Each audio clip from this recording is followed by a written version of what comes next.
The chandelier in the White Family Country Club dining room catches the afternoon light just right, sending fractured rainbows across mahogany that costs more than most people's cars. I watch dust motes drift through Eleanor's cloud of Chanel No. 5 as I follow the maitre d' to what he calls the family table. With that knowing smile he reserves for people about to get bad news over good wine, Arthur checks his Rolex before I even sit down, third time in 30 seconds. Eleanor adjusts her pearls with the precise motion of someone who has practiced this gesture. In a mirror, Meredith positions her iPhone at an angle that would make a film student proud. Her smile sharp enough to draw blood. Everyone in their assigned seats, everyone playing their part, in whatever intervention they've rehearsed. Rebecca. Eleanor's voice has that particular warmth she uses when she wants something. You look lovely, darling. I'm wearing the same gray sweater I wore last Tuesday. She didn't notice it then either. I sit in the chair the maitre d' pulls out, the one that faces all three of them like I'm about to defend a dissertation to a hostile committee. The leather creaks. Someone in the kitchen drops a pan. Normal sounds in a very abnormal moment. Eleanor slides a slim velvet box across the table, the kind of box that usually holds jewelry.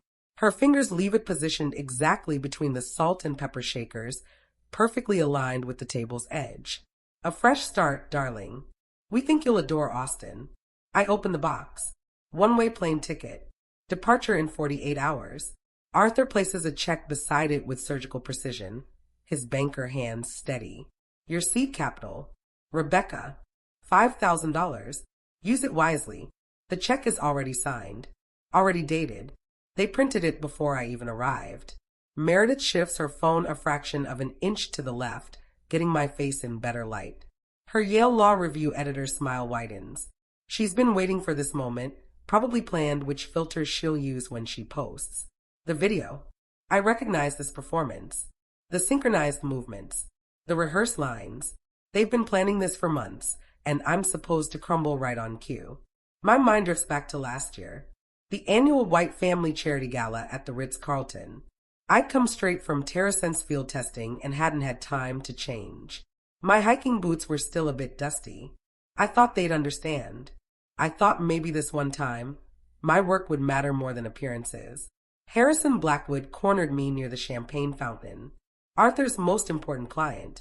The one who controls half of Arthur's quarterly bonuses. His laugh cut through the string quartet. Arthur, I didn't know you hired the garden staff for your parties. Arthur's face drained white. Eleanor's hand found my elbow later, her fingers digging in hard enough to leave marks. You humiliated this family, Rebecca. It will not happen again. That was the night they decided. I could see it in the glance Arthur and Eleanor exchanged over their champagne flutes. The Austin exile crystallized in that moment, fully formed. The pattern started long before that, though. I was 8 when Meredith's piano recital overlapped with my science fair. I'd won first place, created a working water filtration system from household materials. Miss Peterson said it was the most advanced project she'd seen in 20 years of teaching. Rebecca understands sacrifice, Arthur told me in the car. We were driving to Meredith's recital. My trophy stayed home on the kitchen counter. I understood sacrifice. I understood that debate team got canceled so Meredith could have mock trial. That internships got declined because family obligations always met Meredith's needs.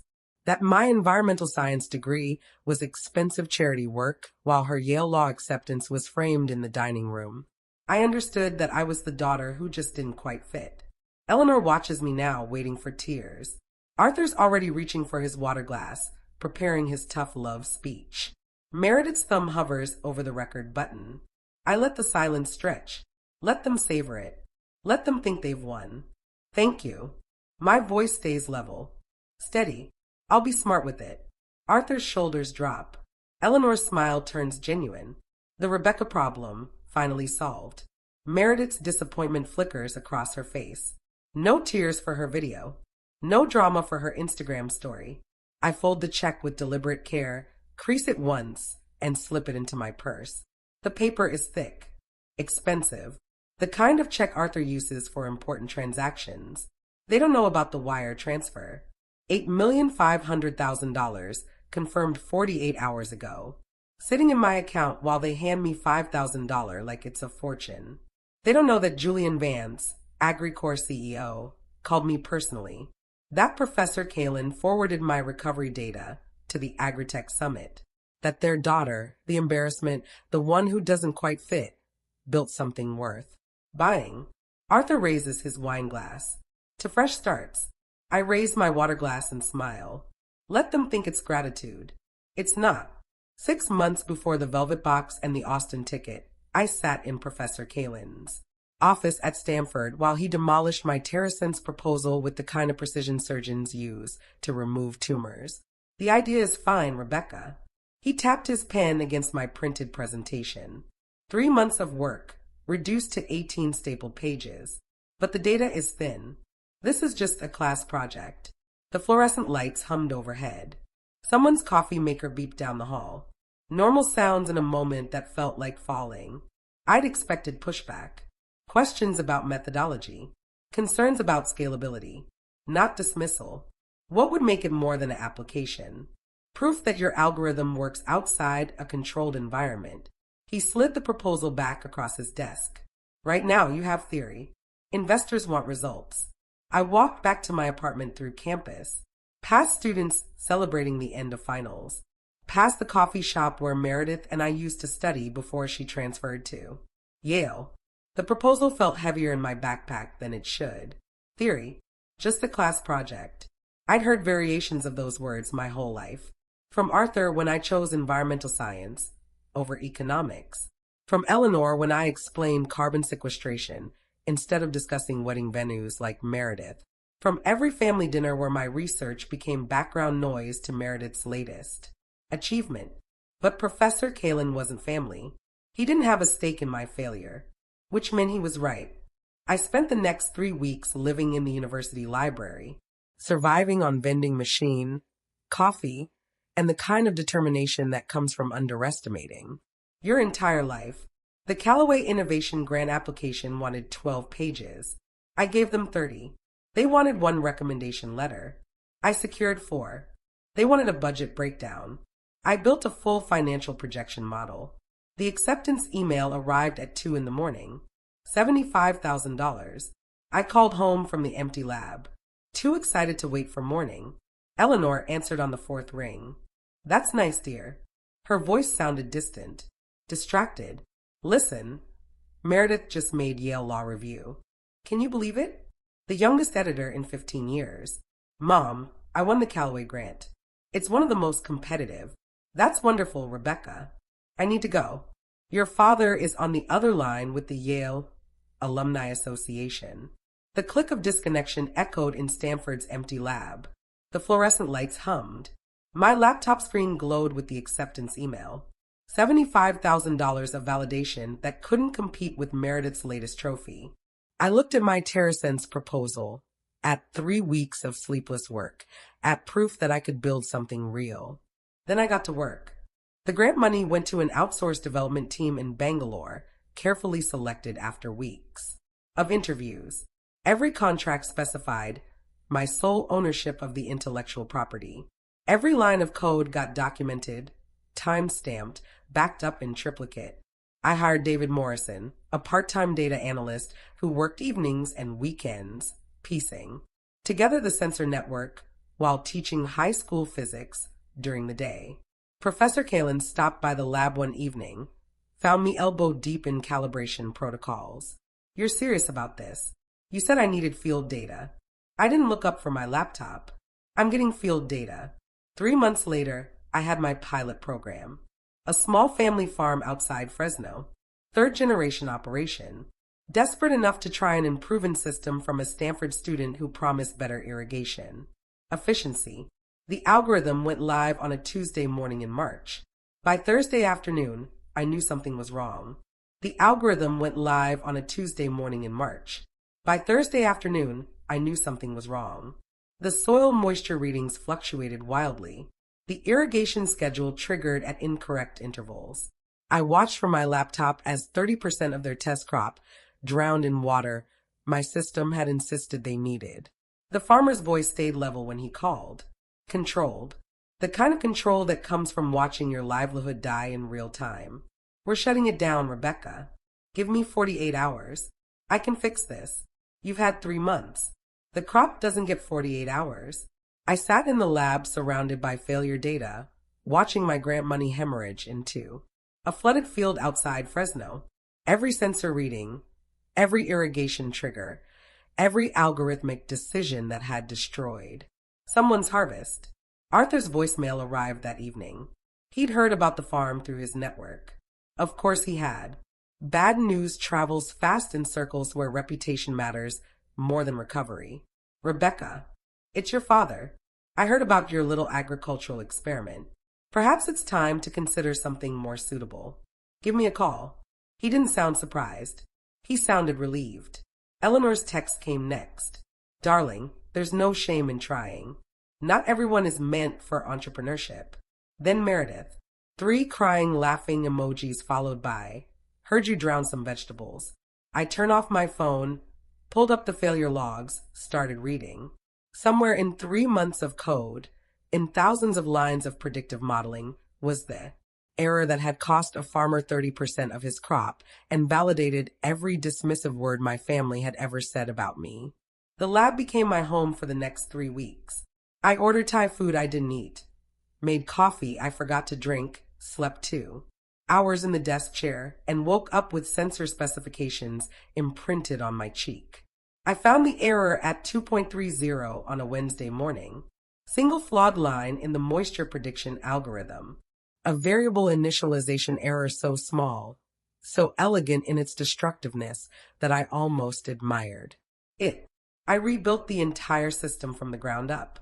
The new algorithm emerged 40% more efficient than my original projections. The recovery data showed something I hadn't anticipated. System resilience. Proof that the platform could identify its own errors, adapt, and improve. I sent the updated analysis to Professor Kalin at 4 in the morning. His response arrived an hour later. Conference room, 9 a.m., bring everything. When I walked in carrying 3 months of recovery data, he looked at my findings for 7 minutes without speaking. Then he picked up his phone and started dialing. I'm getting you a presentation slot at the AgTech Summit, he said. Don't make me regret this. Julie and Vance sat in the 3rd row during my presentation, taking notes while I explained how catastrophic failure had produced a stronger system, how the recovery logs proved adaptive resilience, how TerraSense wasn't just functional anymore, it was revolutionary. His technical team called me 2 days later. 4 senior engineers on the line, interrogating every line of code, every data point, every projection. I'd spent 6 months documenting everything, every decision, every setback, every breakthrough. My meticulous records became my greatest asset. The acquisition offer arrived 24 hours after that call. $8,500,000, Director of Sustainable Development at AgriCorp's Chicago headquarters. I saved the wire transfer confirmation, but didn't tell anyone. Not Professor Kalin, not David Morrison, certainly not my family. That secret felt like power, like proof, like everything they'd never believed I could build. The dessert arrives in a crystal dish, the kind that catches light and throws it back like tiny accusations. Cream brulee, my favorite according to Eleanor, though I've hated the texture since I was 12. She never noticed when I'd push it around the plate at family dinners, creating patterns in the burnt sugar crust instead of eating. I lift my spoon. The sugar cracks with a sound that feels too loud in the careful quiet of our table. Arthur leans back in his chair, the leather creaking under his weight. He's moving into speech mode. I can tell by the way he adjusts his cufflinks first, then his collar, the same ritual he uses before client presentations. Rebecca, your mother and I have given this a great deal of thought. His voice carries that boardroom authority, the one that closes deals and ends discussions. Sometimes tough love is the greatest gift a parent can give. You need to find your own path, without the shadow of family expectations. The irony would be funny if it weren't so perfectly on brand. Family expectations are the only thing they've ever given me. Eleanor dabs at her eyes with a napkin that probably cost $40. Her tears are perfectly timed, perfectly placed. Not enough to smudge her mascara, just enough to glisten. We want what's best for you, darling. A fresh start where you can really discover who you're meant to be. Who I'm meant to be. As if I haven't already discovered that in a Stanford lab at 3 in the morning, rewriting code until my eyes burned. As if I haven't already become exactly who I'm meant to be, and they just couldn't see it. Meredith's smile stretches wider. She stopped trying to hide her satisfaction. Her phone sits on the table now, recording openly, getting every angle of my supposed defeat. She'll edit this later, add a soundtrack maybe. Something inspirational about family and second chances. This is exactly what I needed, I tell them. My voice stays soft, grateful. Thank you for seeing what I couldn't see myself. Arthur's shoulders relax. Eleanor reaches across the table to pat my hand. Her diamond rings cold against my skin. Inside my head, I'm doing math. Their $5,000 versus my $8.5 million. Their country club membership dues versus my director of sustainable development salary. Their carefully constructed intervention versus the wire transfer confirmation sitting in my email, dated 2 days before this dinner even happened. I've already won. They're just too busy performing to notice. The waiter refills water glasses. Someone at the next table laughs. Life continues around us while my family orchestrates my exile, completely unaware that I'm 3. Moves ahead in a game they don't even know we're playing. There's power in this silence. Strength in letting them believe their own story. I spent 23 years trying to prove myself to people who were never going to. Look, now I don't have to prove anything. I'm free. They just handed me freedom wrapped in a velvet box with a plane ticket inside. Meredith's phone buzzes. She glances down, her smile turning predatory. Posted. She murmurs, but loud enough for me to hear. Her fingers move across the screen with practice speed. My own phone vibrates in my purse. Once, twice, 10 times in rapid succession. The family WhatsApp is erupting. I know without looking what Meredith posted. Edited clips from tonight. Probably. Strategic cuts that make me look lost, and them look generous. A caption about fresh starts and family support. Maybe a prayer hands emoji. The responses flood in. I can picture Cousin Bradley putting in a good word at my Austin firm. Marketing could be perfect for her. Aunt Patricia. Teaching? Something simple might be just the thing. Uncle James. These young people need guidance. Good for you, Arthur. The family narrative cementing in real time. Rebecca the failure. Rebecca the lost cause. Rebecca saved by family generosity. My phone vibrates again. Different pattern. Text message, not WhatsApp. I wait until Eleanor excuses herself to greet someone across the room. Until Arthur gets pulled into a conversation about interest rates with a passing colleague. Until Meredith is distracted by her own social media engagement metrics. Then I check. Professor Kalin. Heard about AgriCore. Don't let anyone dim this light. I close my eyes. Open them. The country club chandelier still glitters. The creme brulee still sits half-eaten on expensive china. Another text arrives. Marcus Chen. Chicago's lucky to have you. Drinks when you get here. Then another. A number I don't recognize, but the signature gives it away. Apartment viewing schedule attached. Welcome to the team. Julian Vance's office. 2 phones. 2 lives. 1 for the performance. 1 for reality. The Whites are still managing my narrative on the family WhatsApp. Still posting and commenting and reshaping my story into something they can control. Still painting me as the family project. The one who needed saving. Meanwhile, AgriCore legal team is finalizing my employment contract. My apartment in Chicago has a view of Lake Michigan. Professor Kalin is recommending me for speaking engagements. Marcus is adding me to his personal network of founders who actually built something. Chosen family versus blood family. The contrast has never been clearer. Eleanor returns to the table, followed shortly by Arthur. Meredith finally puts her phone down, satisfied with her documentation of my downfall. Walk me to my car? Arthur asks. Not really a question. Outside, the parking lot smells like money. New leather and imported cologne, and the particular scent of privilege that clings to expensive things. Valets move between vehicles that cost more than most people make in a year. Arthur's Mercedes sits under a light, gleaming black paint reflecting our shapes back at us. In distorted mirror, he turns to face me. His expression has softened into something he probably thinks looks paternal. This is for your own good, Rebecca. Someday you'll thank me. The night air is cool. I can hear other families leaving the club. Laughter, car doors, the ordinary sounds of people who haven't just orchestrated an intervention over cream brulee. I already do, Dad. I meet his eyes. You've taught me exactly what I needed to learn. Confusion flickers across his face. He's trying to parse my words, looking for sarcasm or bitterness. He won't find it. I mean every word. He taught me I was on my own. He taught me that some people will never see your value, no matter how much you achieve. He taught me that sometimes the greatest gift is discovering you don't need someone's approval. After all, these are lessons worth $8.5 million. Good. He clears his throat. Austin will be good for you. Fresh perspectives. I nod.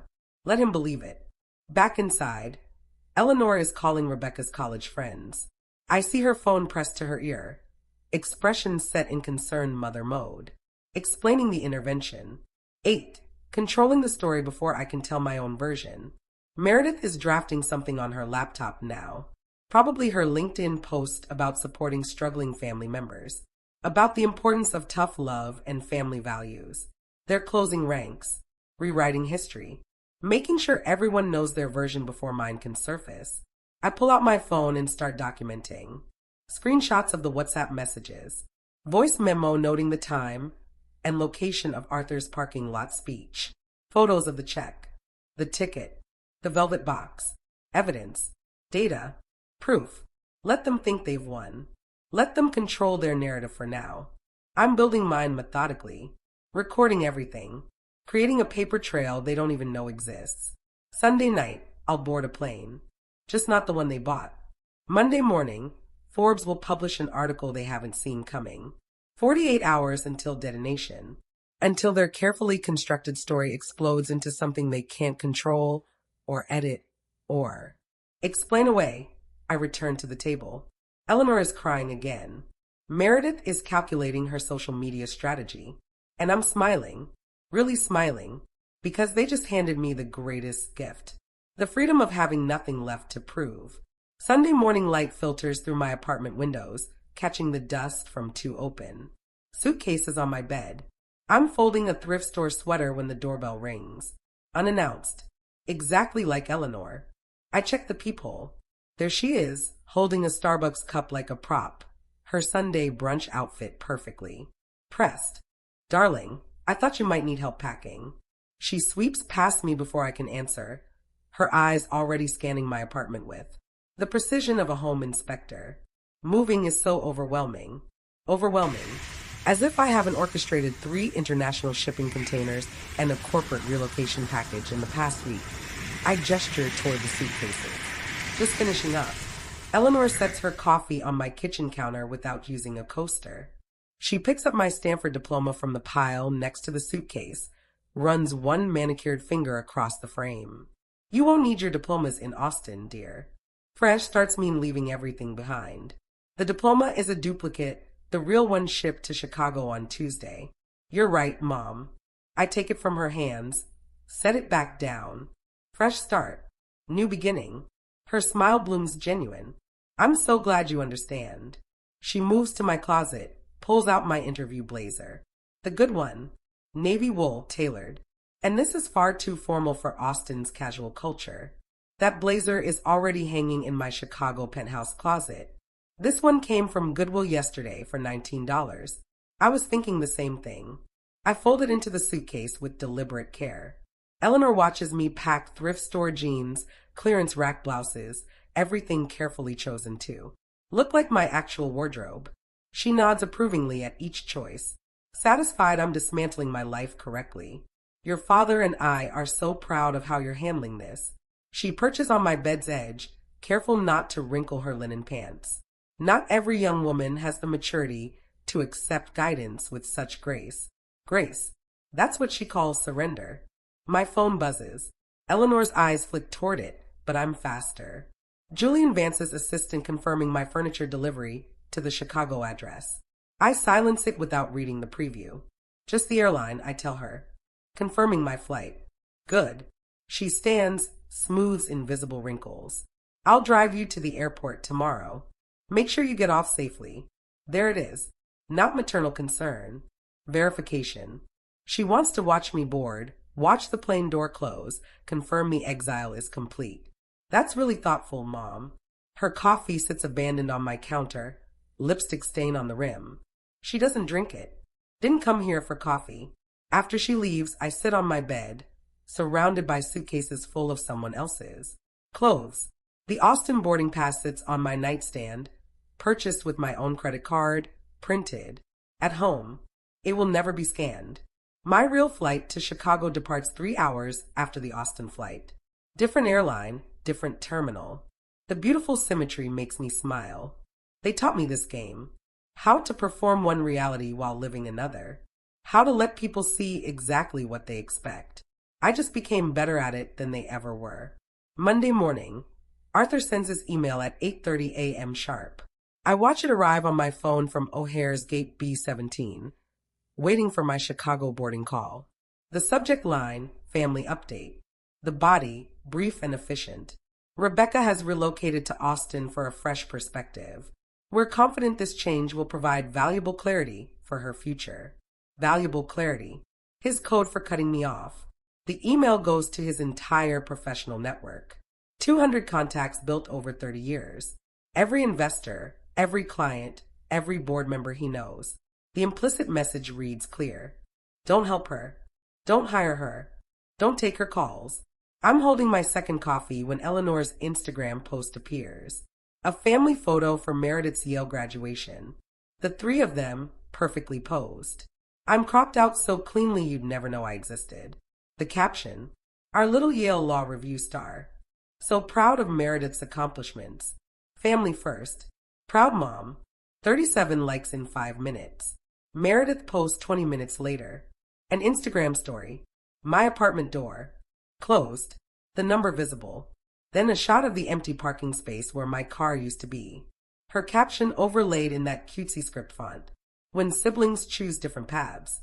Wishing her well. 300 views already. They're not just exiling me. They're erasing me. My boarding group gets called. I silence my phone. Gather my carry-on. The Austin flight has already departed from the other terminal. Eleanor probably stood at the window, watching it taxi away, believing I'm on it. The flight attendant scans my ticket. Welcome aboard, Ms. White. Chicago waits. My corner office at AgriCorp's. My penthouse overlooking Lake Michigan. My new life built on their dismissal. Let them scramble. Let them call. I'm already gone. The letter arrives on a Tuesday morning, 2 weeks after they've stopped trying to reach me directly. AgriCorp General Counsel forwards it with a subject line that makes my coffee taste bitter. Legal matter. Requiring your attention. I open the PDF in my Chicago office. Lake Michigan stretches gray and chopless beyond my window. The letterhead belongs to Whitmore and Associates, the firm Arthur uses for his most aggressive negotiations. Formal demand for settlement re Terracent's intellectual property. The language is precise. Calculated. Arthur's handiwork, dressed in legal terminology. They claim fiduciary interest in Terracent's based on substantial family investment during development phase and creation of intellectual property, while residing as dependent in family home. The $5,000 check is now seed funding establishing an equity stake in the venture. Their demand, 30% of the acquisition price, $2.55 million, or litigation. I read it twice. The audacity sits sharp in my throat. They handed me that check at the country club, like it was charity. Severance pay for the family disappointment. Now it's venture capital. Now it's ownership. The phone on my desk lights up. Julian Vance, calling from the executive suite upstairs. Rebecca. His voice carries the controlled frustration of a CEO protecting his assets. I assume you've seen the letter. Just now. Our lawyers tell me it's baseless. Your IP documentation is airtight, but they're making noise through back channels. He pauses. Eleanor White contacted 2 of our board members yesterday. Concerned calls about family disputes and your stability. My jaw tightens. Of course she did. Eleanor knows exactly which threads to pull. Meredith's drafting an op-ed, Julian continues. Something about startup ethics and family obligations. Her Yale credentials give it weight she doesn't deserve. I close my eyes. The coordinated assault. The same synchronized performance from the country club, scaled up to match the stakes. What do you need from me? I ask. Nothing yet. Our PR team is drafting a response. Vague but firm. We protect our people, Rebecca. His tone shifts, becomes almost paternal. But I need to know if there's any validity to their claim. Any verbal agreements. Any family money that went into development. None. I have documentation for every dollar. The Callaway grant. My own savings. Nothing from them. Good. Relief colors his voice.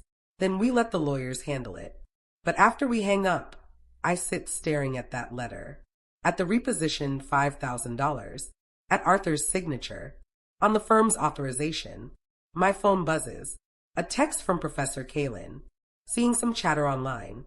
You okay? I don't answer. I open Twitter instead.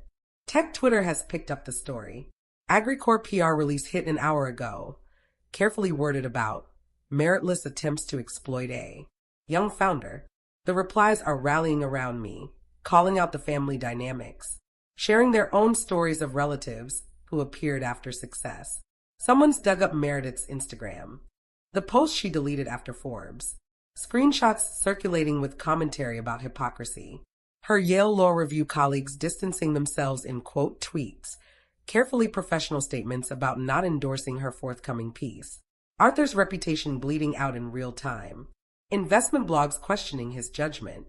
Colleagues wondering why he didn't recognize his own daughter's potential. I should feel vindicated. Instead, I feel the weight of what they're willing to destroy to get what they want. Their own credibility. Their professional relationships. Whatever remained of our family. All for 30% of something they called worthless 6 months ago. I forward Arthur's demand letter to my personal email. Read it again on my phone. The legal argument hinges entirely on that check. Their seed funding. Their investment during development. The check I never cashed. I tap deposit check. The app processes. 30 seconds of loading screen. Then, transaction successful. $5,000 deposited to your account. I screenshot the confirmation. The timestamp. The memo line. The full details. My hands are steady as I open my email. Forward the screenshot to AgriCorp General Counsel with a brief note. For your records. Full payment received and accepted. Then, I compose a new email. Direct reply to Arthur's lawyer. CC Arthur White. Eleanor White. Meredith White. Subject. Your client's final payment. Body. Attached. Please find my acknowledgement of your client's payment. Thank you for finalizing this matter. All future correspondence can be directed to my legal counsel. I attach the screenshot. The deposited check. Their investment accepted as exactly what they intended it to be. Payment. Severance. The price of my exile. My finger hovers over send. I think about 8 years old at the science fair. Meredith's piano recital. The accumulated surrenders. The lifetime of being the daughter who understood sacrifice. I press send. The email whooshes into the void. 30 seconds later, my phone shows 3 read receipts. Arthur. Eleanor. Meredith. The silence that follows feels absolute. I go to my contacts. Find Arthur White. Press block. Find Eleanor White. Press block. Find Meredith White. Press block. My phone feels lighter without them. Outside my window, Lake Michigan catches the afternoon sun. The water turns silver. A sailboat cuts across the horizon, moving towards something I can't see. I save their letter. The demand. The threat. Everything documented. Like always. But this time, the documentation isn't defense. It's victory. They taught me to keep records. To be meticulous. To prove everything. They just never considered I'd use those lessons against them. 6 months later, morning light pours through the floor-to-ceiling windows of my Chicago penthouse, turning Lake Michigan into hammered silver. I'm drinking coffee from a mug Professor Kalen sent me. The one that says, "Data doesn't lie," in faded letters. My TerraSense Innovator Award sits on the bookshelf, half hidden behind a stack of industry journals. I didn't mount it on the wall. Didn't need to. The team photos from AgriCore have replaced what used to be family portraits in my old apartment. People who actually see me when they look at my face. My calendar alerts ping. 3 meetings today. All of them matter. All with people who value what I built, not what last name I carry. The frame check hangs in my powder room. $5,000. Preserved under glass like the punchline it became. Guests always ask about it. I tell them it's a reminder that the best investments are the ones people make. In themselves. Tonight is AgriCore holiday party. I'm speaking about failure and recovery. About how the catastrophic crop test in Fresno taught me more than any success could have. Young engineers need to hear that brilliance isn't avoiding mistakes. It's documenting them so precisely that you never make them twice. The venue glitters with that corporate holiday magic, all tasteful greenery and ambient lighting. I'm mid-story about rewriting the algorithm when I notice him approaching through the crowd. Harrison Blackwood, Arthur's most important client. The man who compared me to garden staff at the charity gala.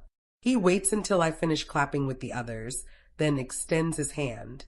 "Miss White, Harrison Blackwood, I heard your presentation at the AgTech Summit last spring. Remarkable work." I shake his hand. His grip is firm, respectful. He has no idea we've met before. The room doesn't stop. The conversation around us continues, but I feel that old tension try to surface. That childhood need for family validation, attempting one last resurrection. It dies quietly. Harrison launches into questions about soil sensors and predictive modeling. Technical questions. Smart ones. He's done his homework. He sees the algorithm now, not the dust on my boots. Later, back in my office, I update my calendar. Monthly mentorship call with Professor Kalen tomorrow. Scholarship committee meeting for my Unlikely Innovators Fund at Stanford on Thursday. The fund targets students whose families don't understand their work. Students who need someone to believe in their data before they believe in themselves. Therapy is Wednesday. Still processing. Still learning that systematic devaluation leaves marks even algorithms can't solve. A young intern stops by my door. Hesitant. Maya. Brilliant with systems architecture. Uncertain about everything else. "Miss White, do you have a minute?" I wave her in. My family doesn't really get what I do here. She twists her visitor badge. "They keep asking when I'm going to get a real job. I just wondered if that ever happened to you." I close my laptop, give her my full attention. "Sometimes distance is the greatest gift you can give yourself," I say. Not out of anger. Out of preservation. Her shoulders drop half an inch. Relief. "You're doing real work here, Maya. Trust your data." She leaves lighter than she came in. I recognize that walk. I used to have it. Christmas Eve arrives with snow that doesn't quite stick. My phone shows 47 missed calls from numbers I unblocked, but archived. I listened to the final voicemail once. Eleanor crying. Actually crying. "We miss our daughter, Rebecca. Please, it's Christmas." I archive it without responding. My chosen family arrives at 7. Professor Kalen brings wine. Julian brings stories about the latest board meeting. Others from AgriCore filter in, carrying food and laughter and the easy comfort of people who chose each other. We eat. We talk. Nobody asks about my real family. Later, washing dishes, I catch my reflection in the dark window. Lake Michigan stretches behind me. Vast and indifferent and beautiful. Same face they tried to erase. Same person they measured and found wanting. Still here. Still building. Still growing.